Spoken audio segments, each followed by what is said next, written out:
Today we're going to be running around the farm getting ready for harvest. When it comes to harvest, we have two different types of equipment that we work on. The first one is the type of equipment that we actually use out in the field. So think a combine, think a grain cart, think a hopper bottom trailer for a semi.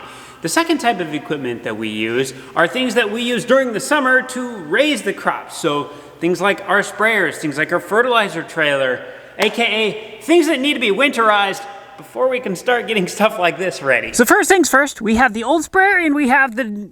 No, that's backwards. This is the new sprayer, hence it doesn't have the rusty wheels on it. Then we have the old sprayer, AKA old rusty wheels. We need to get both of these sprayers power washed because they need to be clean for when they go in the shed, because otherwise they just smell like the products that we sprayed during the year, and some of those smell like rotten eggs. That's just not a very pleasant experience when you're walking by that in the shed. Number two reason why we want to have everything clean, the stuff we spray, some of it is highly corrosive, hence why this sprayer is rusty. And so we want to make sure we get as much of that off of the machine as we can, so that way the parts just last longer. Last reason is once everything is cleaned out, then we can put antifreeze and stuff, and then it's basically good for when the weather changes and stuff freezes. We're not damaging our pumps or anything. And then also, I guess we have a bonus here. Jordan, our sprayer mechanic, he will come out and inspect everything. He'll put a list together of what's broken, what needs to be fixed, what needs to address. He'll get the parts ordered, and then he can get that fixed for us. And then our sprayers will be all ready to rock and roll for next year. During the actual spraying season, we washed the sprayer 3 times. And since spraying season has gotten over, we've washed it an additional 3 times. So this is gonna be final wash, which is the 4th one, and it's basically something you have to do. There's so much intricate detail on the sprayer with just little tiny areas. You wash it once, you let it dry, you see what you missed, you wash it again, you repeat that process minimum 3 times, and then really the 4th time is when you actually get it really good. And so we are on number 4 right now. After years of doing this, we've kind of come up with some different methods on what works, what does not work as well. I have a special soap in here right now. It's got kind of like an acid in it in a way, which is really good for what we're doing because it just gets all that little gunk off that normally you would have to brush. And we're still going to brush it. That is definitely the best method that you can possibly do. But we're gonna be running this through a foam gun as well. So we're gonna get a ton of foaming action with the acid. So we're gonna get a lot of scrubbing action there, then with the actual brush.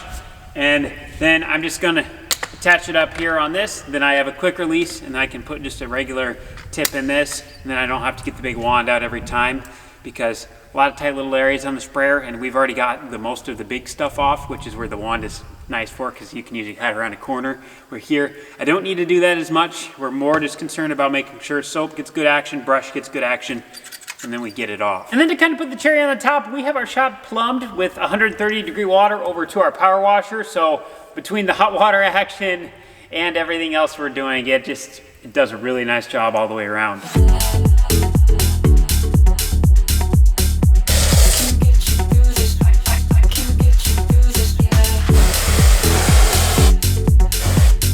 Don't worry, I'm not going to make us sit and watch this.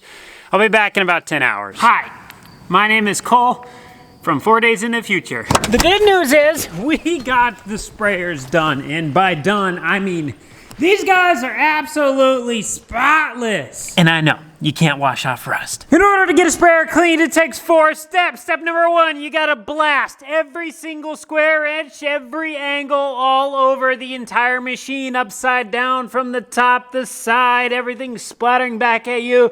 Step number 2, you gotta soap. Then once everything's soaped, then you gotta scrub. Now here's the thing, when the sun's all going crazy outside and it's warm and it's windy, that soap dries in about 30 seconds. So you can do an area from about here to there, there to there before it dries. So you're doing it little tiny segments at a time. There's a lot of space here. And then last, you gotta rinse. Once you get done rinsing, you walk around the machine, you see what splattered where into new spots, and you probably got a second rinse. So really you're going over the machine 5 times on the final wash, and you've already washed it 3 times before that. So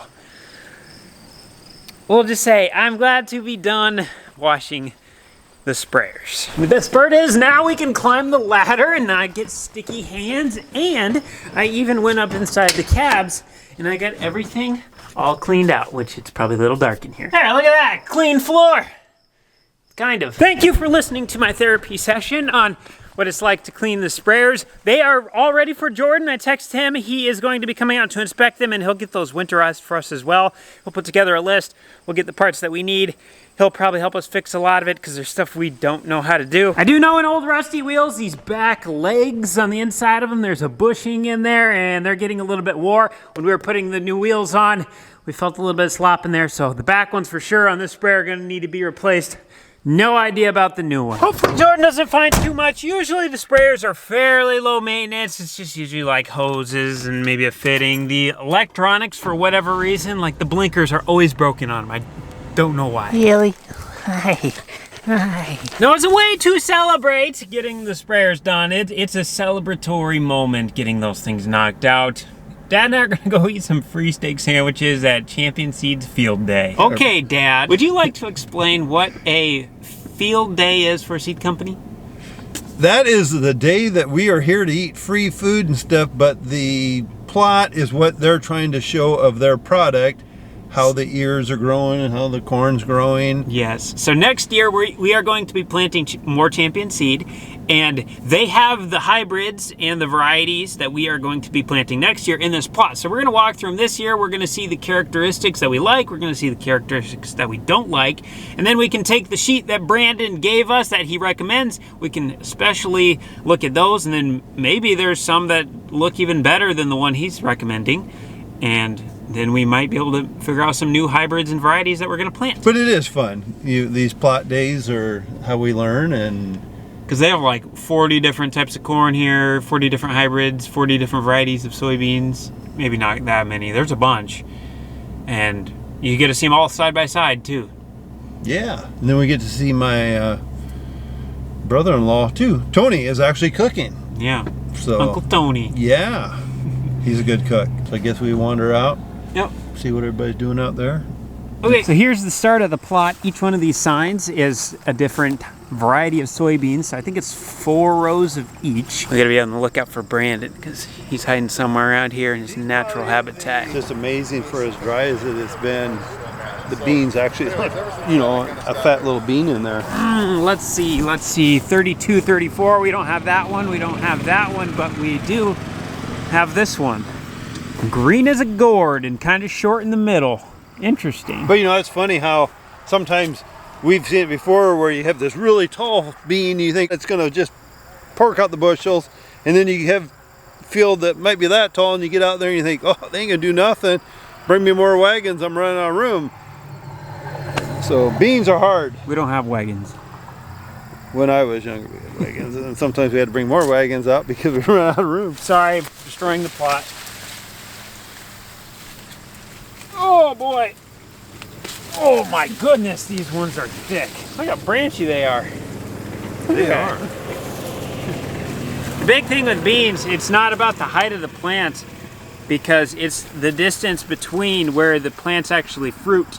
Sometimes these will spread out really far. So you may have beans here, you may have beans up here, and nothing in between. That's what makes a really tall bean plant. So that is why a tall bean plant does not necessarily do better. And then like this one, this thing is branched out a ton. It's got a bunch of pods on the edges. This is a nice looking plant. It is.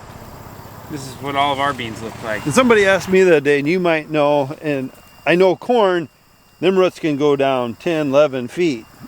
How far can a bean plant go down underground? I've never really dug up.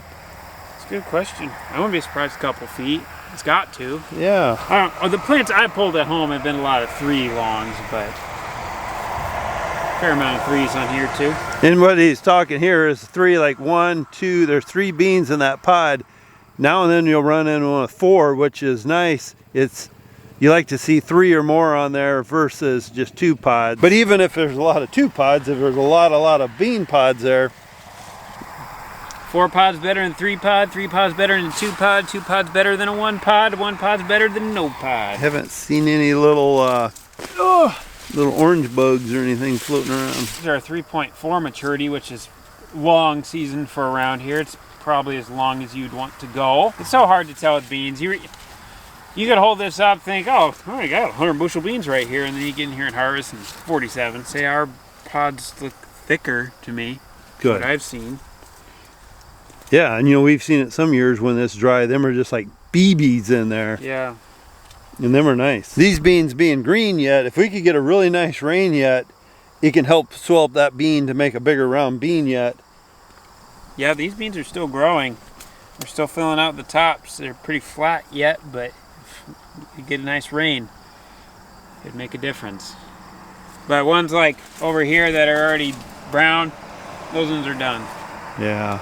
Oh, look how brown their corn is over here. I know it. Wow. Right here. This is one thing a combine doesn't like. That little booger there gets in your sickle section, takes a bunch out, and then half the time when you go over it, drops back in the ground and you don't see it, and it's there for 2 years from now to hit it again. Well, if you weren't on your phone while you were combining, you wouldn't have those problems. You'd see it.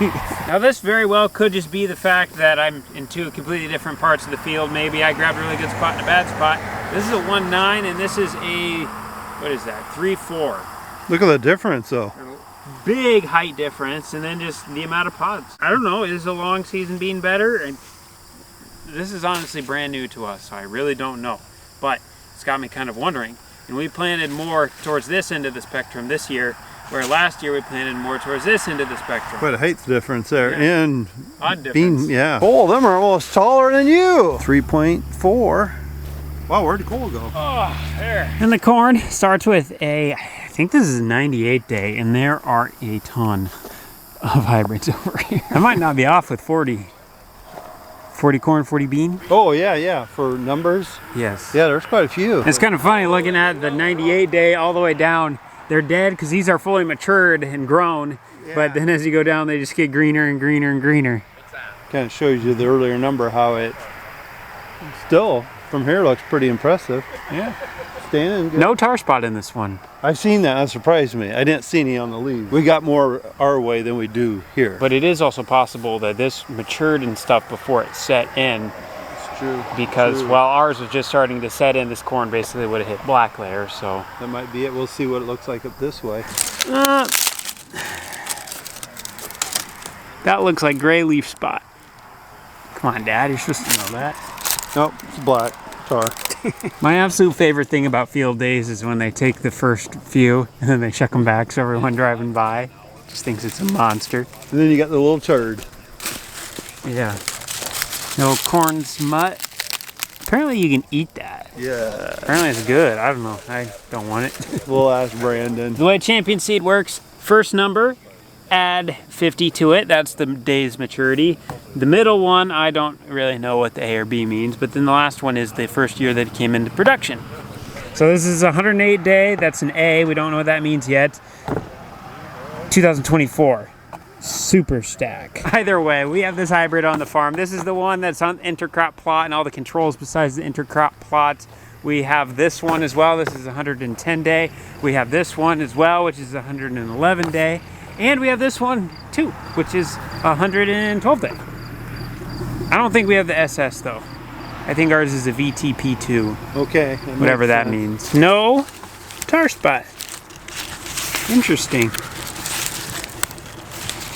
Very little. Maybe I see a piece right there. I think this field was strip tilled though, and they tried planting on top of this ridge, but it's either when they turned around, the planter was off, or they were just off by 8 inches. Not an 18. This is an 18. Oh yeah. You can feel the moisture in it. Sticky. Yeah. That might even be 30. So you can feel the damp. Oh, I'd say it's probably 35, 36. Yeah. You can almost squeeze the water out of it. You can feel it. I mean, you usually hit black layer at like 28, but like I can come up to the end of it and I can basically pinch the end off with my fingernail, put a big crease in it. Yeah. When it's done, you can't do that anywhere. It's probably 8 days away yet. That's tall corn. It's the 116 day. We have that. Maybe not that trait, but we have the 116 day. And it's right next to 92 day. Yeah, had to do my math for a second. Once again, I'm not seeing any tar spot in here whatsoever. Ah, here we go. This is the one we have. 58A21 VT2. This is the corn hybrid we have. Yep, got the big old blocky ear. That's what it looks like. See if we got tar spot here.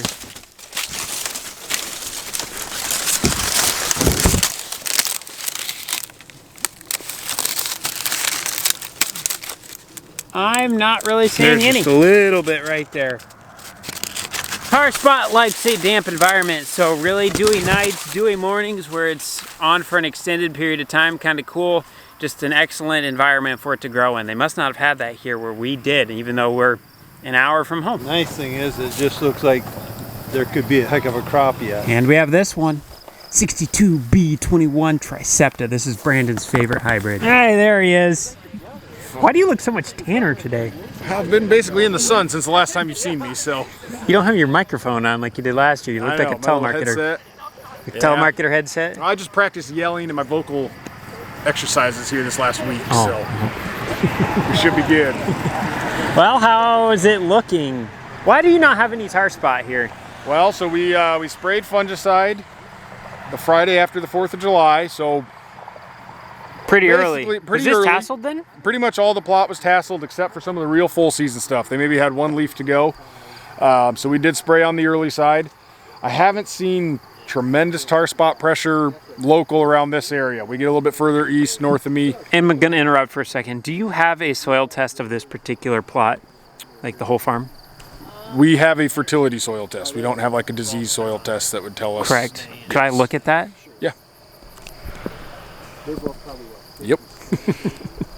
So, but yeah, I mean, all things considered, we've had about 13 inches of rain since planting, which better than other parts of the state. So all things considered, looking pretty good. Good. This is your favorite one right here, right? This is my baby. See, Dad didn't believe me. See, told you, Dad. Yeah, he did say that. This one looks good again. Just nice consistent ear, filled to the tip. No, you're on the edge. You keep walking by these ones, Brandon. Get in here. You haven't learned from last time. So, yeah, I mean, pollination, we were really sitting good. I'd say. Yeah, you guys look good. You know, we had some cool nights, some pretty decent daytime temperatures right there after tassel. Man, what's going on with this one? Plenty of soil moisture. Yeah, that one looks a little bit janked up. Must be refuge. The competitor down the road Yeah, snuck there some you go. seeds in here accidentally.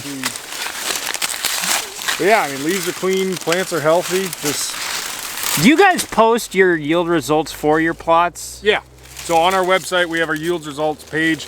Basically, every plot that we have, whether it's our dealers, our replicated research, it basically gets put on a geo pin, so you can go to your local area, click on a pin, and see all the yield results. So you come to Ellsworth, click on the pins, you'll be able to see this exact plot, all the yield results. But yeah, we'll break this plot up. So like the first stuff over by the beans is all of our smart stacks. So like for corn on corn, 98 to 116. So we'll leave that as like one plot, and then the middle stuff. Smart stack. I thought it was super stack or sights and sounds. No. Smart stack. And then we'll leave the middle stuff. That's for your rotate acres and conventional. So we kind of break it into 3 plots because just 54 products left to right. It's like, well, hard to say what we did way over there and then make any kind of comparison to something way over here. So Sure. we do break it out that way. How many soybean varieties were there? Probably right around that 50, 52. Okay, so we're looking at like over 100 different. Whew. Yeah, I know there's 54 corn products. There might have been less. There might have been like high 40s because I know a few of them were the same variety, just like a treatment trial. Sure. We did untreated versus our VIP, so our full package. We were wrong. Yeah. We thought it'd be like 40. Yeah. There's a bunch. Yeah, I think it's a 1.6 or 1.7 to like a 3.6 bean, and then we go a 92 day all the way up to 116 day corn.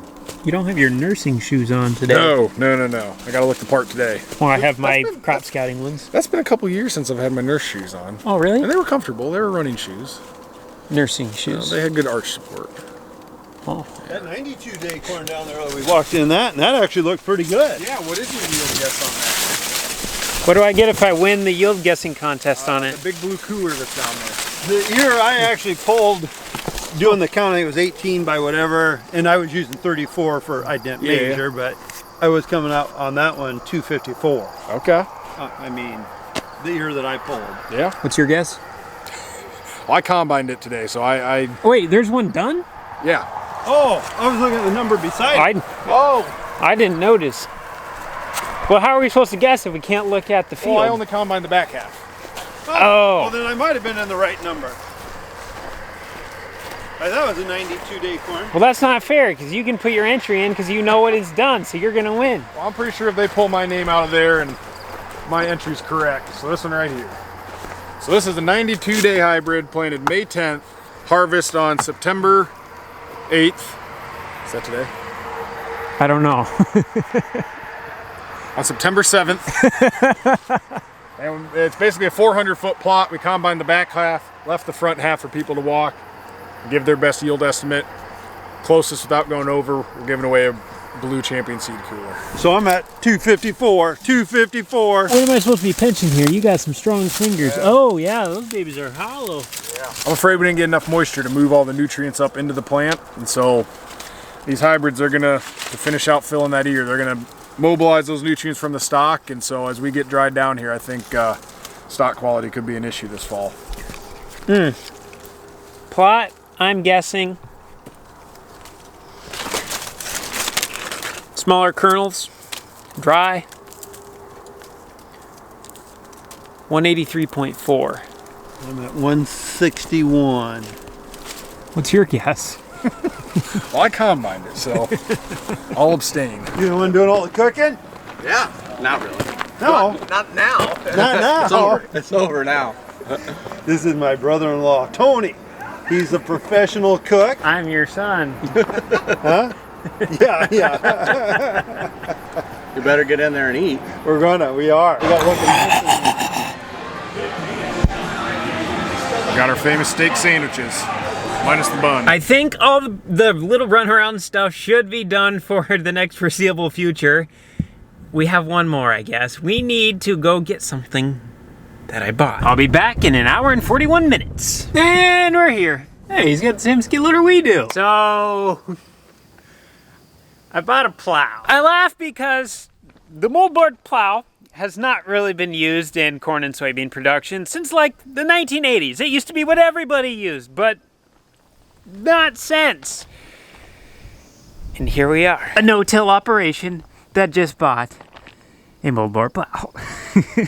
That's why it's fun. But here she is. We got the old 6-bottom Oliver 588. This is the same one as the white, which is the same as the case, if I'm not mistaken. Just like my Geo Prism is the same as a Toyota Corolla, or a GMC pickup is the same as a Chevy pickup. They just have the different badge on it, and then you just got the little differences.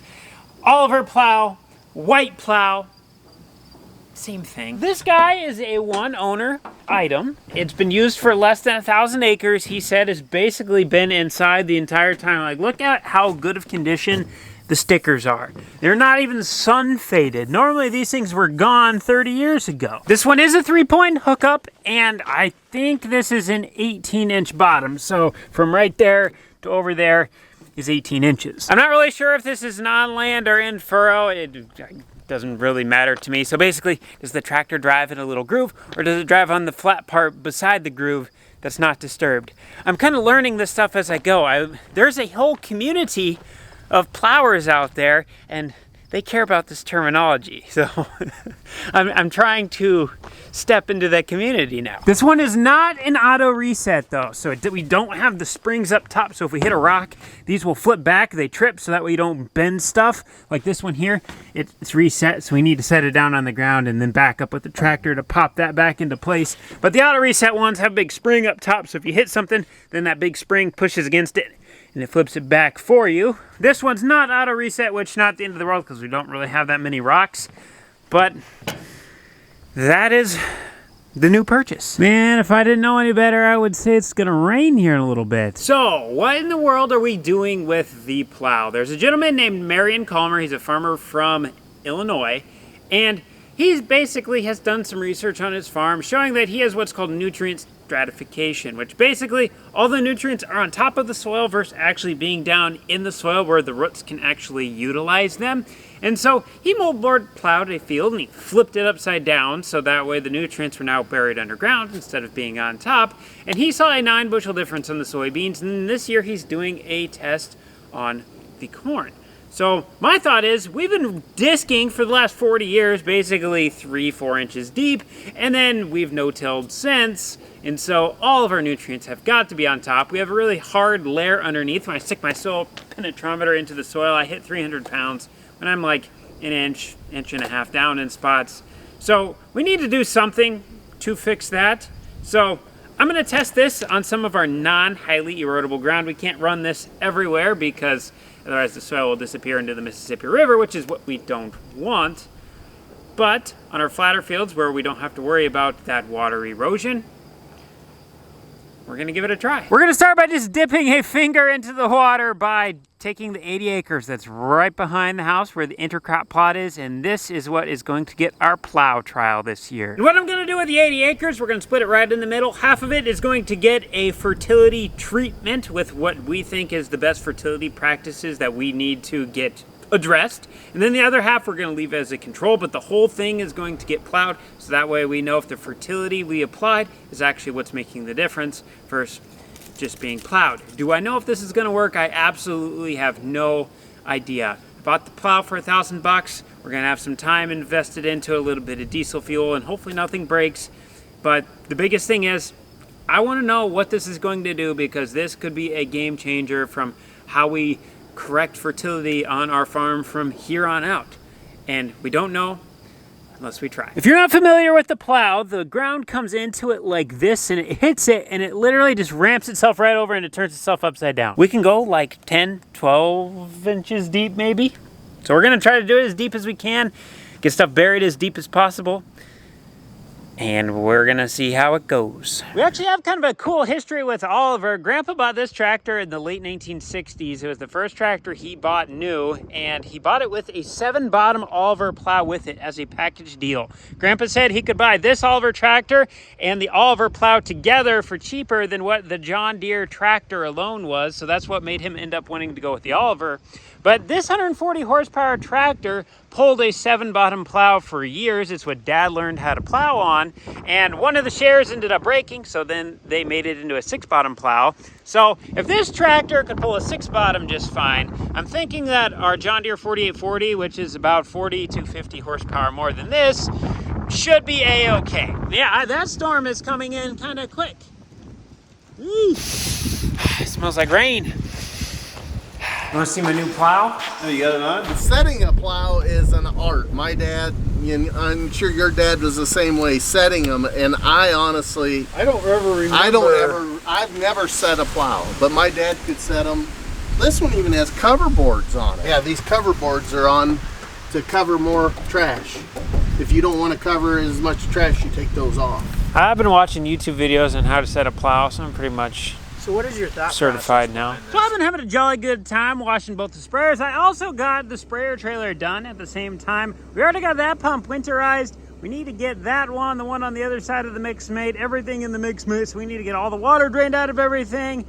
And also, what else do we need to do? We need to get the cab cleaned out in there. On this pump, the clean out process worked the way it's supposed to. There's a plug right there, you just pop that out, then that big blue thing, it drains out completely. But on this one, when we tried to do it, the plug ended up stripping out the inside of the hole that we put our wrench into, which is not good. So we're gonna have Cooper weld a little nut on the end of that, so that way we actually have something to grip onto, because right now it's full of water all the way up to here, and we don't want that to freeze, because if it does, it'll crack that cast piece, and then we have to get a new side of that pump, which we don't want to do. Off camera, Cooper's been really busy on the new corn head. He has been putting the Devastators on the underside. These will crush down the rows, so that way we don't get all that stubble into our tires. It also helps with the breakdown process. He was able to get the John Deere mounts to actually fit on this, so they worked. But the problem was, when we put them on here, they didn't fit on the trailer. So he had to make some extra modifications to these back brackets, and then there's some big black brackets here on the front that him and Zach built, and they had to reinforce this bar and stuff. So they've been doing a bunch of welding on this, but now it fits on the trailer, so we can road it down the road, which is nice, because in the past, you had to have that on the machine, and then you'd have to drive it down the road, and it's 30 feet wide, and this one doesn't fold, so that's just not a good combination.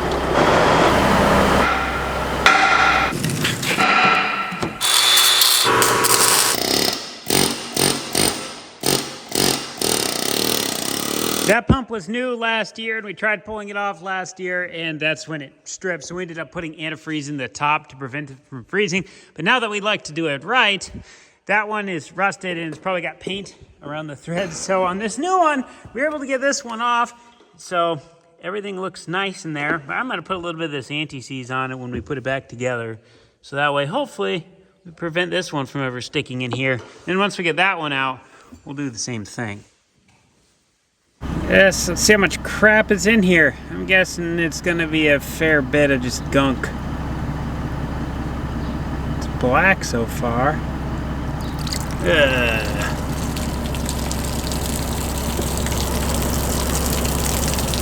Drain the gas tanks on these ones too. It seems like we've always kind of taken thrust or something, kind of squirted in, didn't we, to kind of keep it limbered too? Yeah, I'm not sure what was seizing up in there in the past. Yeah, I think it was crud in here, but you know, if we can fill her up with some antifreeze. Well, the nice thing is we got water through it now, not just stopping at 32. Right. And then rinsed and then drained. And, yeah. But here's the one, if you need it. You know how you can tap into the side of a tree and get syrup out of it? Yeah, this is how we get apple juice. It was a little difficult to see last night in the dark, but we got all the little holes sealed up on this one. We got a cover for that. That way a bird or a mouse or something can't make a nest inside of there. We opened everything up on the mixed mate, got everything completely drained. We popped the caps off the top of these. We put camper antifreeze down in there. We popped the caps off the pumps. We put camper antifreeze down in there. We put camper antifreeze down in the bottom of that too. So this is fully winterized, ready to go. Everything doesn't have gas in it anymore, so we don't have to worry about the varnishing. I think we are done up here. I'm gonna hop under the bottom of this axle real quick so that way we can grease the brakes. Basically, we just got a grease zerk right there. We got a grease zerk there, and then there's one on the inside and one on the inside. Then we gotta hop on the inside axle and do that one too. And doing a little walk around. We can't see it because it's on the bottom of the tire, but this tire's bad. You can see the cords. Yep, you can see it right there. That is no bueno. And speaking of tires, Dad and Cooper have been busy. Cooper's done a lot of this work, but he's been pulling the tires off. Our tires on this truck, Elmer, they were shot. So he's been putting new tires on. He put all new brakes on, new brake drums, new brake pads, new slack adjusters. He's basically gone through all them completely. So all the brakes will be new. We still got the front end to be doing. So while Cooper's working on the tires, I've been working and checking oils in the pumpkins, greasing the drive lines, changed the engine oil, oil filters, air filters, one air filter. Painted the wheels? He did. He painted the wheels with a spray can, just make them look better on the outsides. So, but Cooper's been just kind of running around here. We're getting ready to do the front end, so we're just kind of should be good and safe this year. I think after this year, all of our semi tires have been replaced over the last 2 seasons. So hopefully we don't have to do any tires for a while. You know what's gonna happen, right? We're gonna get up under there in the worst spot and we're gonna run out of grease. Happens every time. Easy one done.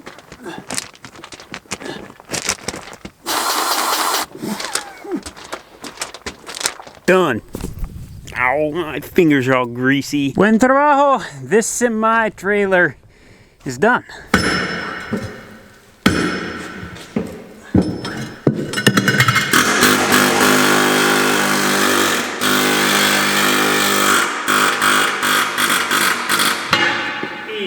All right, we're gonna let Cooper finish up on that semi. I think he's got 1 tire left to put on, then just get stuff buttoned back together. While he's doing that, we're gonna head back to the main farm, and we got some more driveway work to get taken care of. On our little by little, rock by rock plan to rock the driveway, we are on our last 5 loads. 2 years ago, we had a path just wide enough to fit 2 semis side by side, just right through here, and then we connected it right here, so that way we could drive through that area. After a lot of planning and cleanup, we were able to do from the edge of the existing driveway over. So now we got all of this area rocked. Once we got that area done, we hopped onto the other side of the machine shed and we got from the existing driveway over to the building done. Now, last but not least, just off the ramp, we're gonna go all the way out to the corn. We're gonna come down to the little shack on the other side of the skid loader, and we're gonna get rid of all this grass through here. And we're also gonna get rid of that grass strip along the big machine shed. I've always been in the habit of do the not so fun part first, so that's what we're gonna do. We're gonna start along the bend, get underneath of this auger, We'll work our way out to the big wide open area where the spreading is nice and easy.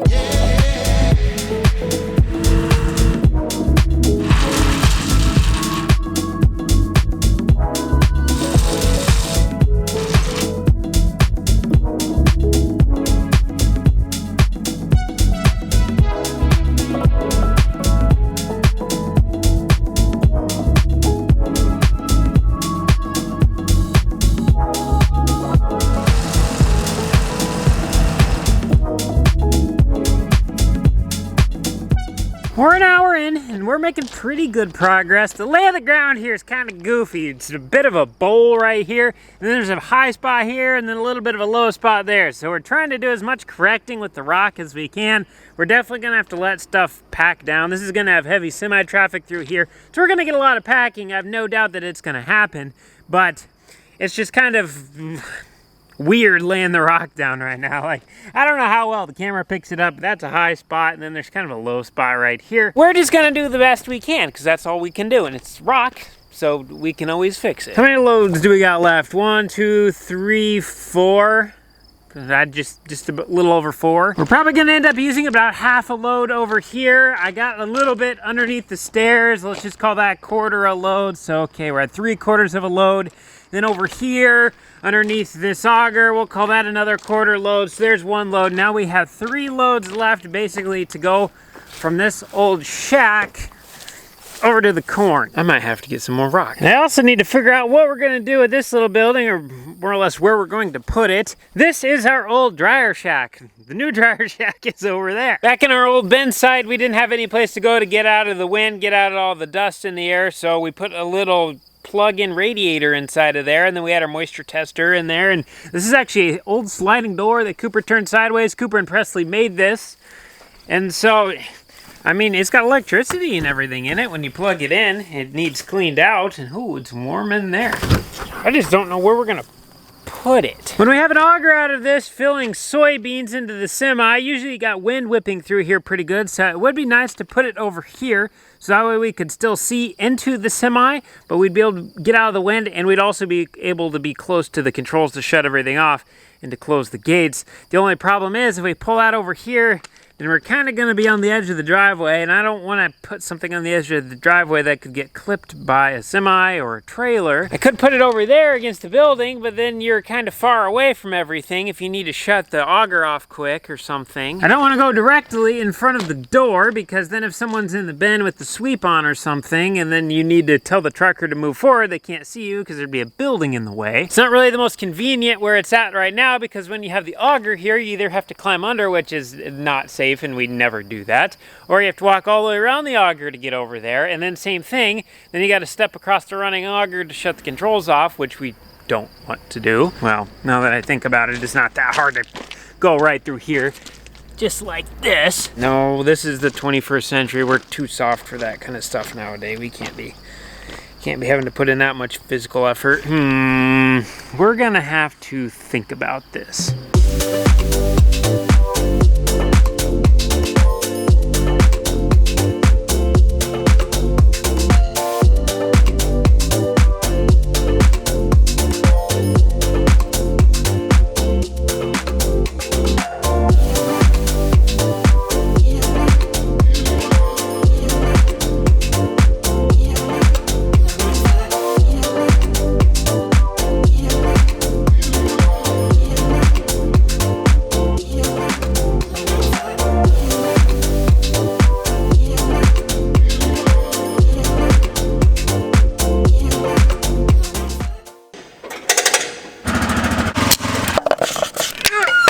You burn through this rock faster than a guy would like, but I think that's what we're gonna do for an edge. We'll come out here. I might come out just a little bit more. I'm gonna make a path coming all the way through here, up just about to the corn, and then we'll wrap it up back down on that side of the driveway. We'll kind of see where we're at. We got maybe 1 load left. We're probably gonna need to get at least 1, maybe 2. I should honestly probably get 2, because by the time we get driving semis on this harvest, just 80,000 pounds over it day after day, we're definitely gonna have some spots that sink out, so we're gonna be needing some extra just to fix those. When I'm thinking about it, I'm just gonna text the rock guy right now. Can I get 2 more loads of 3-inch? At this point, me and the rock guy should be best friends by now, because I've got like 20 loads from here in the past couple weeks. Oh, that's an ant mound. Oh, they're mad.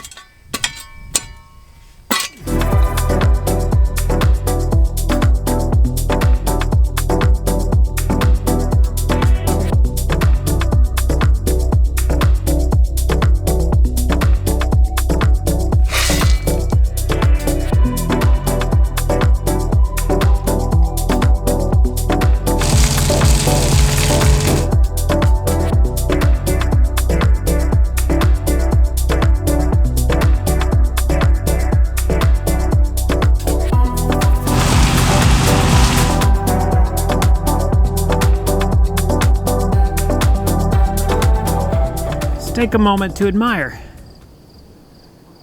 Not bad. Look at that. Looks pretty good. We even got the little triangle right here that runs into the bend finish. This is more important than it looks when Cooper comes around this corner with his hay bale trailer and he dumps the bales. In the past, he had to come in here and it was right on the edge of the driveway where he'd be driving through. Now that we got this little triangle made out, he can dump them right here. Then we have plenty of room to get through on the drive still. And if they stay here for a long time, they won't kill the grass, because in the past, if you pulled over here, they sat for a few days, and he killed the grass. I act like that's my justification, but in all reality, I just wanted it to be straight with that line, but that's also going to be something we can do. My line is, not the straightest. I should probably fix that. While we were overspreading the rock, Eli from Under First came out and dropped off the new grain cart. This is a Brent V1300. I know it's green, doesn't match the tractor. We got the 1250 super wide. Smaller than the 1400s though, but bigger than the 11s. This unit's set up with a manual jack, but then hiding underneath all these hydraulic hoses, there's a hydraulic jack. So when we hooked up to the tractor, if we want to unhook, we can easily do that. We got the scoreboard display is what they call it. We're gonna mount that up right on the side. Then we can see the live scale weight as we're going across in the field, unloading on the go with the combine. Got to put the PTO shaft and stuff back on. Everything is zip tied together. It's still new. We probably got to turn these around. Oh, there's a thing on the front. This one is the one that has the 6-way adjustable spout, so it can go side to side, and then it can also do this. Wouldn't that be 4-way? I went to public school, okay? You always want to make sure you have these closed before you get out in the field, because if you don't, hey, what's that random pile of beans doing out there? This is a 1300 bushel cart. The semi, if you fill it completely plumb full, maybe 1100 on the semi, but generally we figure 1,000. So 1,000 and 1,300, this is 1.3 of those, which it looks way more gigantor. What's kind of cool about these V carts is they're literally a V on the bottom, so all the grain gravity feeds to the bottom auger, so there is just one auger. Really almost nothing to wear out on this unit. Oh jeez. What's up? Like perfect timing, huh? I got talking to Zach a little long. It got dark, then Cooper just pulled in here. I need to get this rock smoothed out, but that is a job for another day. I'm gonna go and get some supper and get some sleep. That's all I got for today. Thanks for watching. We'll see you in the next one.